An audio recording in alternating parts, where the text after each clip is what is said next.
vlogging, guys. I would normally not feel comfortable vlogging in the tube station, but it's so quiet today. I guess because it's a Saturday and I'm really never here on a weekend since I lived here. Yeah, I'm heading to the Maebe pop-up,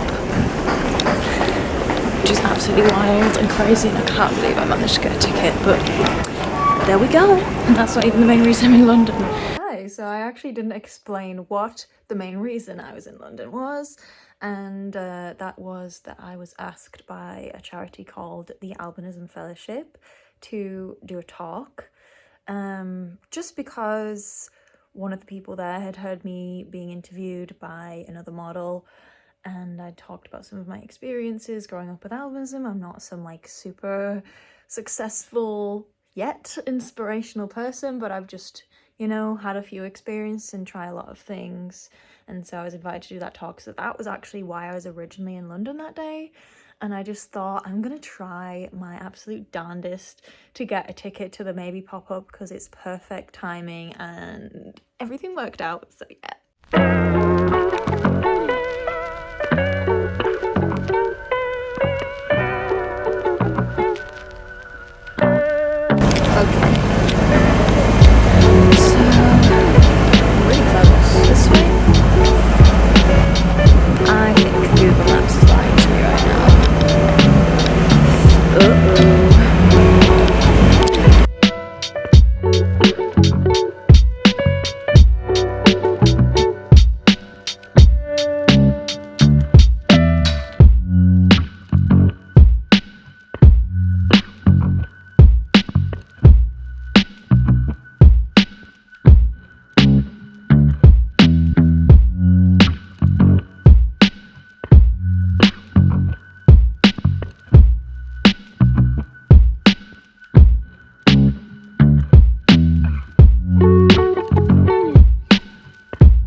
Oh my goodness, that was crazy.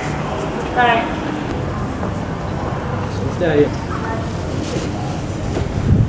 So cute, the guts.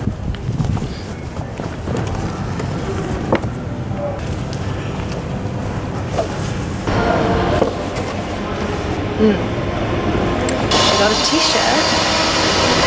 Why am I trying to show you this right now? It's obviously not ideal timing. Yes, I got a t-shirt. Exclusive merch. It says, "Maybe this is your sign." It's so cute. I did meet Molly briefly. She has a long day ahead of her. There were a lot of people there, but it was really cool, and I was into the collection, to be honest. Like, I'm all for a high quality, like, basics line. Like, that's really cool to me. Editing Vicky back again, and I am in fact wearing my Maebe t-shirt, and so I just thought I'd show you it on. It's really thick and boxy, and I'm kind of into that. So there's a thing that you've already seen. Maybe this is your sign. And I am so glad that I bought the merch. I wish I'd got my sister some though. I felt bad about that afterwards, but it was kind of like, you're kind of in, you're out. We're all about... Shut up, Vicky. But I thought I'd just say my opinions on the actual collection. My favourite items by, like, I love the pleated jeans. They're just so interesting because, like, I love, like, a sort of comfy baggy pair of jeans, but I feel like somehow the shape of them and the pleats really elevate it. And I wasn't aware of this at the time, but I've since heard that the waist is adjustable. So if you want to be snatched, you can be snatched. And if you're gonna eat loads and you just want to be comfy, you can make the waist a bit bigger. And that's really cool. And I've been looking for some like nice knitwear, and I love how the cardigans feel. really nice. So I think I'm definitely going to buy those two things if I possibly can. Absolutely going to run to this launch tonight at 7 p.m. But yeah, it's an exciting day. And then I've got the next thing to go to. There isn't a set time, but I would rather go like sooner than later, you know? I don't want to take the mick.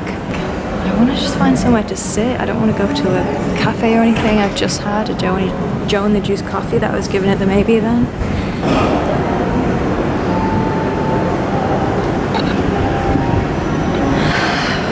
God knows what I'm doing. Just exploring, you know?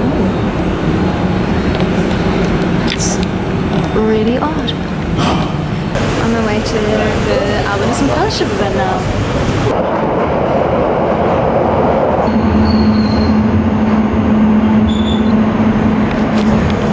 This is Balance Green. This is a... So I'm at the place where the Albinism Fellowship event is. I'm a bit nervous. There's something cool about toilets, right? Okay, so you're about to see a little bit of a recording of my talk.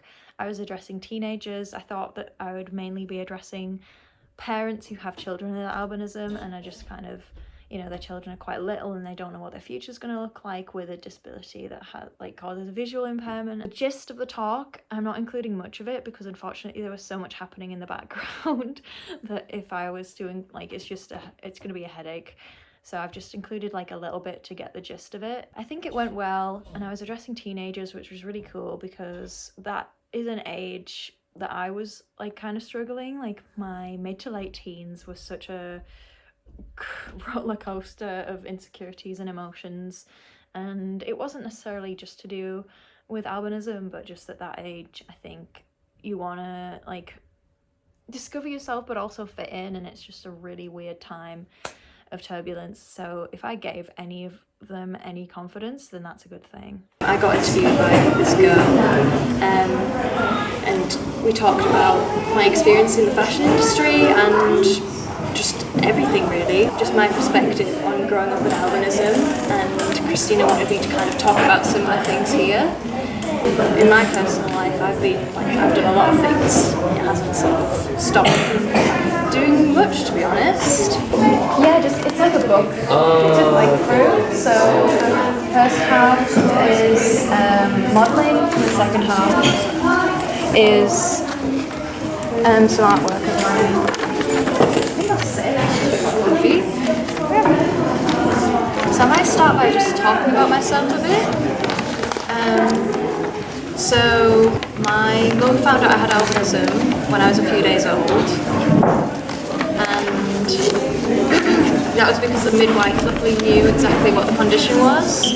And so my mum got really involved and she researched it, and she was actually involved with the Albinism Fellowship when I was younger.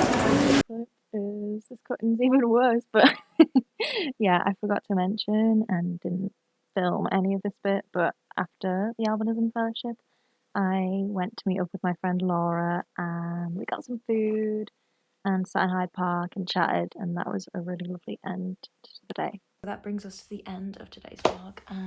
Sorry I had to do so many cuts into it. We'll get the hang of it. It's been a while since I posted a vlog, but I've just realised like how much I love the fact that some of my favourite creators have like years and years of vlog content, and I'm like, I want that for myself. Like, I've come so far in the last like several years, and for the next several years I'd love to look back on where I am now. So more vlogs are coming, but also other videos, so stay tuned, and I hope this was enjoyable for you. Okay, goodbye.